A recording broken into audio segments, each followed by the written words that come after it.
Hi friends, இன்றைக்கி எங்கள் வீட்டில் நைட்டு டின்னர் என்னன்னா, இங்கே பாருங்கள், சப்பாத்தி.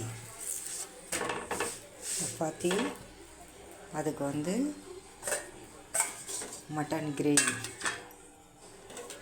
மட்டன் கிரேவி வச்சுருக்கேன் பாருங்க. சப்பாத்தி, மட்டன் கிரேவி, எனக்கு சாதம், முட்டை, அவ்வளோதான் ஃப்ரெண்ட்ஸ். சாப்பாட்டுக்கு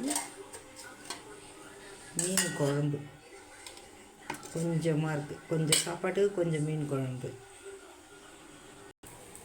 பாருங்கள் ஃப்ரெண்ட்ஸ், சப்பாத்தி, மட்டன் கிரேவி, சாதம், முட்டை வறுவல், மீன் குழம்பு, அவ்வளோதான் ஃப்ரெண்ட்ஸ். இன்றைக்கி நைட்டு எங்கள் வீட்டில் டின்னர். வாங்க சாப்பிடுங்க. வீடியோவை பாருங்கள், லைக் பண்ணுங்கள், ஷேர் பண்ணுங்கள், சப்ஸ்கிரைப் பண்ணுங்கள், பக்கத்தில் இருக்க பெல் பட்டன் அழுத்தி வச்சுக்கோங்க. Okay friends.